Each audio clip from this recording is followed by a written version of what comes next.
Welcome back to our channel జీవనం 2.0. నేను మీ మాధురి. ఏకాంతాన్ని ఇష్టపడు. ఎందుకు అంటే ఏకాంతాన్ని ఎప్పుడైతే నువ్వు ఇష్టపడటం మొదలు పెడతావో అది నిన్ను ఒంటరితనానికి దూరం చేస్తుంది.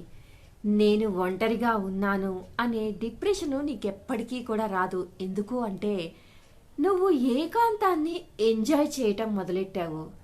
అది నీకు ఎంతలా దగ్గరైపోయిందంటే నీ లైఫ్లో ఒక పార్ట్ అయిపోయింది. నీతో నువ్వు ఉండడం వల్ల నిన్ను నువ్వు ఎంజాయ్ చేయటం అనేది మొదలు పెట్టేశావు. మరి ఇంకా బాధ ఎందుకు? ఒకప్పుడు నా లైఫ్లో వాళ్ళు ఉన్నారు, ఇప్పుడు లేరు. వాళ్ళు లేకపోవటం వల్ల నేను ఒంటరిని అయిపోయాను. ఇలాంటి ఫీలింగ్స్ ఏవైతే ఉంటాయో వాటన్నిటినీ కూడా ఈ ఏకాంతం అనేది పక్కకు నెట్టేస్తుంది. కాబట్టి నీతో నువ్వు ఉండి ఆనందించటం మొదలుపెట్టు. కాలంతో స్నేహం చెయ్యి. ఎందుకు కాలంతో స్నేహం చెయ్యాలి అని అనుకుంటున్నారా?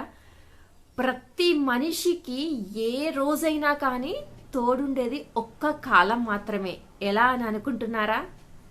భూతకాలం ఉందనుకోండి, జరిగిపోయిన కాలం. ఇప్పుడు జరుగుతూ ఉన్నది వర్తమాన కాలం, జరగబోయేది భవిష్యత్ కాలం. మరి మనతో ఉంటుంది కాలమే కదా, ఇంకెవరైనా ఉన్నారా చెప్పండి? కాబట్టి కాలంతో స్నేహం చెయ్యి. అలా చేస్తే ప్రతి విషయంలో ప్రతిరోజు ఒక మనిషి నీతో ఉన్నా లేకపోయినా, ఆఖరికి ఒక భర్తకి భార్య ఉన్నా లేకపోయినా, ఒక భార్యకి భర్త లేకపోయినా, తల్లికి కొడుకు, కొడుకుకి తల్లి, కూతురికి తల్లి, ఇలా ప్రతి మనిషికి రకరకాల బంధాలుంటాయి. ఏ బంధం నీతో ఉన్నా లేకున్నా నీతో కాలం ఉంటుంది.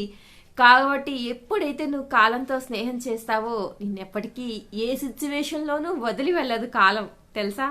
కాబట్టి కాలంతో స్నేహం చెయ్యి. కన్నీటికి ధైర్యం చెప్పు. ఎలాంటి కష్టమైనా నీకు దాసోహం అవుతుంది. ఎందుకు అంటారా?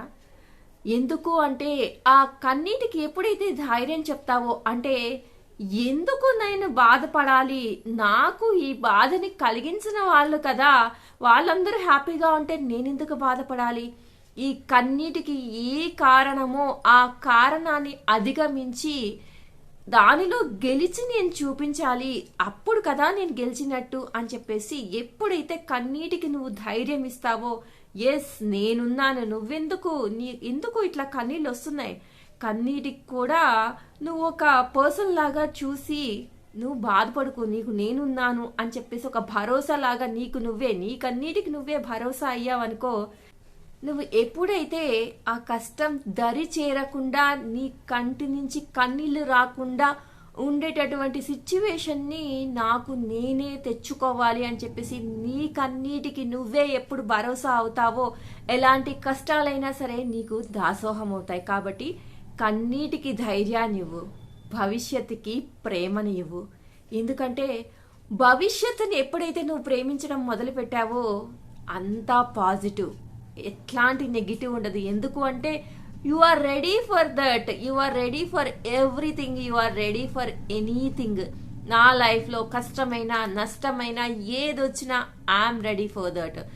నా లైఫ్లో ఏం జరిగినా, అసలు ఎలాంటి సిచ్యువేషన్ వచ్చినా దాన్ని ఎదుర్కోవడానికి నేను రెడీగా ఉన్నాను అని చెప్పేసి నువ్వు రెడీగా ఉన్నావు. కాబట్టి భవిష్యత్తులో ఎలాంటి సిచ్యువేషన్ వచ్చినా కానీ నువ్వు దాన్ని హ్యాండిల్ చేసేటటువంటి సిచ్యువేషన్లో ఉన్నావు. కాబట్టి అది నిన్ను చూసి భయపడుతుంది, అరే వీడికి ఎలాంటి కష్టం వచ్చినా కానీ ఏం ఫరక్ ఉండదు వీడికి అని చెప్పేసి. అంతలాగా భవిష్యత్తుని ప్రేమించు. ఎవరైతే భవిష్యత్తుని ప్రేమిస్తారో వాళ్ళకి ఇంకా ఎలాంటి కష్టాలు ఉండవన్నమాట. ఎందుకంటే వాళ్ళు ఏం జరిగినా రెడీగా ఉంటారు. కాబట్టి